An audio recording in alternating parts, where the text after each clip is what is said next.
Question which section deals with the counselling, कोई खास बात नहीं है। द मजिस्ट्रेट में at any stage of the proceedings under this act direct to undergo counseling किसको?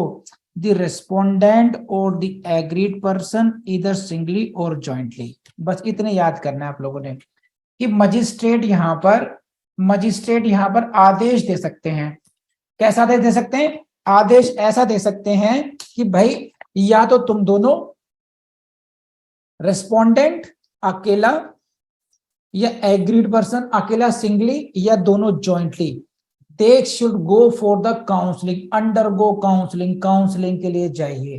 तो एक तो क्वेश्चन यहां से आएगा, किसको भेज सकते हैं काउंसलिंग को? दोनों को ही भेजा सकता है, अकेले ही भेज सकता है, दोनों को ज्वाइंटली भी भेजा सकता है कि दोनों काउंसलिंग को जाओ, या एक इंसान को भेज सकते हैं कि भाई इसको समझाओ, कोई इंसान समझाए इसे कि कैसे बिहेव करना चाहिए, कि ये हो सकता है। अच्छा, कोई सी स्टेज है क्या इसकी? कोई खास स्टेज हो? नो, इसलिए इंपॉर्टेंट है ये, इसलिए यहां पे लिख लीजिए at any stage, counselling at any stage है ये, मत भूलना शशांक। बस यहां से क्वेश्चन आएगा।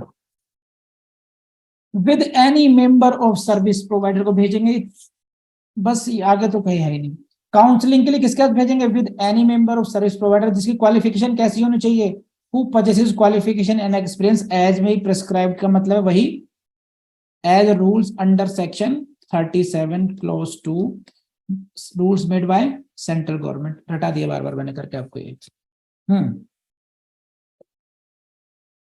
नेक्स्ट यहां से क्वेश्चन आएगा, लिख डालो फटाफट। Where the magistrate has issued any direction, ये डायरेक्शन अंडर सेक्शन 1 का मतलब काउंसलिंग की direction, he shall fix the next date of hearing within a period of not exceeding 2 months before prelims। not exceeding 2 months को exactly रटना पड़ेगा आपको यहां से, ऐसे ही not exceeding 2 months का मतलब ये है कि अब भैया काउंसलिंग के लिए भेज दिया, अब कब तक काउंसलिंग करते रहोगे, कब तक टकराओगे, कब तक सोचोगे?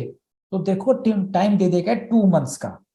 With in a period not exceeding 2 months, 2 महीने के अंदर अंदर आप नेक्स्ट डेट ऑफ हियरिंग लगानी ही पड़ेगी मजिस्ट्रेट को कि जो भी करना कराना काउंसलिंग में 2 महीने के अंदर करके आ जाइए।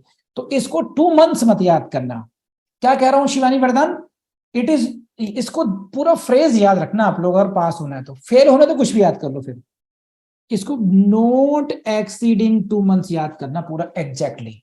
कभी भी जहां भी कोई टाइमिंग्स दिए होते हैं 2 months 3 months, उसके आगे पीछे जो दिया होता है ना maximum, not exceeding, with in, तो कंप्लीट फ्रेज को याद करोगे तो हमेशा सही रहोगे। नॉट एक्सीडिंग 2 months को ध्यान रखेगा, बस यहां से क्वेश्चन बन जाएगा आपका। Section 14 is over from my side. कोई क्वेश्चन है यहां तक?